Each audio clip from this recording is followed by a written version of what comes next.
I don't know what the title of this video is going to be, but it's a really messed up story. But I was asked about relationships in prison, and of course, everybody knows that there's different types of relationships in prison. And if two people are in a serious relationship, if one of them goes home, do they stay in contact? I don't know. Imagine if it's serious enough, they would stay in contact. But there's some people in prison, they're gay for the stay. And then when they're about ready to go home, they're straight at the gate. that's what we used to say. But a lot of it's just for the moment, just for the time in prison. I would say most of it is. You got the people always looking for boys and this and that. But this story here was really messed up, and it ended up, in my opinion, being stupid. And also it's kind of concerned because I told you, anytime somebody gets stuck in prison, hit with a shank, there's usually a very good reason for it. And the reason for this one is very stupid, I think. Maybe it wasn't to him. Maybe he thought it was a good reason. But there was this couple, been a couple for years. It seemed like every prison I went to, there they were. And they would fight some days, not talk to each other for a week or so. Like if they end up going to the hole or something and being in different cells. But they cellies many times. Most of the time they were cellies. But they'd be mad at one another. Some days, just like couples on the street, Other days they're having fun, they're having a good time, getting along fine.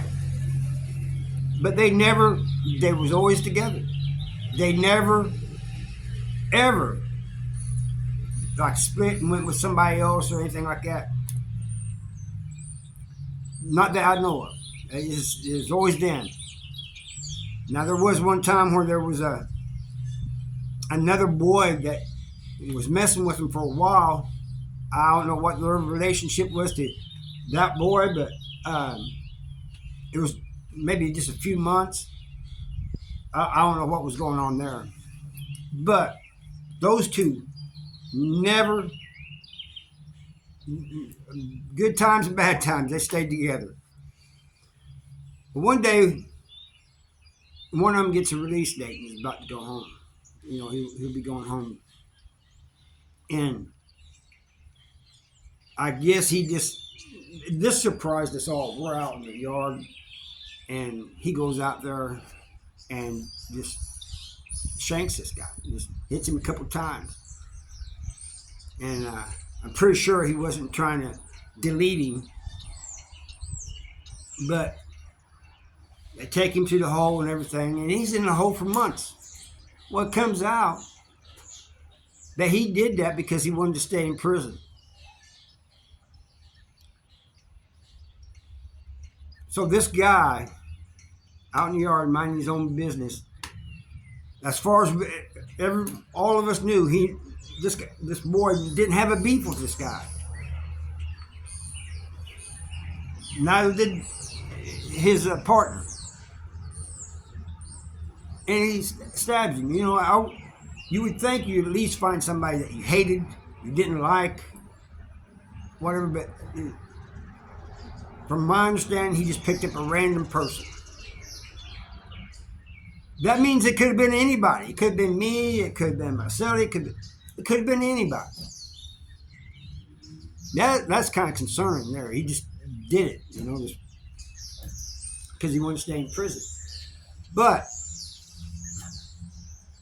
he goes in the hole. When you do something like that, you're in the hole for months, and you get transferred. Most times you get transferred, like to Potosi or Crossroads. Potosi is a punishment prison. You get sent there when you do something major, and you do knock 9 months in a hole there. when you get there. At least that's the way it was when I was there, and when he was in prison. So, and I don't know if they ever did get reunited. I know the other guy, his partner, he was in like a sad state for a long time. Sometimes you'd see him walking with his head down, he'd be pissed. Seemed like other times he'd just be like he wanted to cry. But somebody had asked him, hey man, well, there were some people who thought he put his partner up to doing that. He claims he didn't. He said, I didn't do that. He goes, he didn't even know he was going to do that. I don't know about that. I don't know. All I know is he went out. This guy went out and just walked up to somebody and stuck him like twice. And you know, it wasn't out of anger, because if it was out of anger, he just kept stabbing him. But he didn't. And you know, there was some people giving him a hard time. Hey man, where's your partner at? You ever gonna get with him? You gonna go down to the hole with him?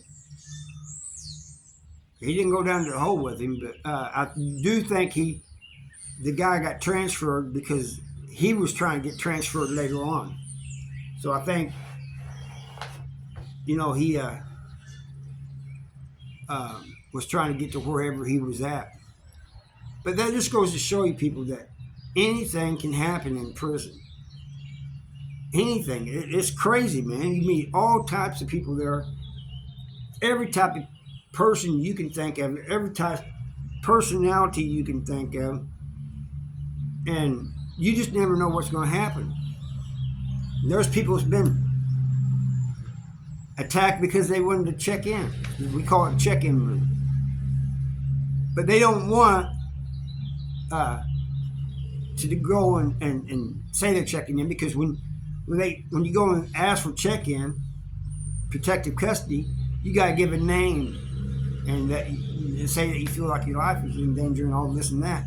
So sometimes somebody has like a real big debt or something, they'll catch somebody standing next to it or near a CO. You know, they'll make sure there's COs nearby, and they'll run up and hit him, knowing that the COs are going to break it up before he gets hurt too bad. And they take him to the hole, and then once in the hole, he asks for PC. And they think that people don't know what they're doing. Everybody knows what you're doing. When you do it in front of the COs, everybody knows what you're doing. Even if that's not what you're doing, that's the way people are going to look at it. Anyway, I thought I'd tell you that crazy story, and I'll see you next time.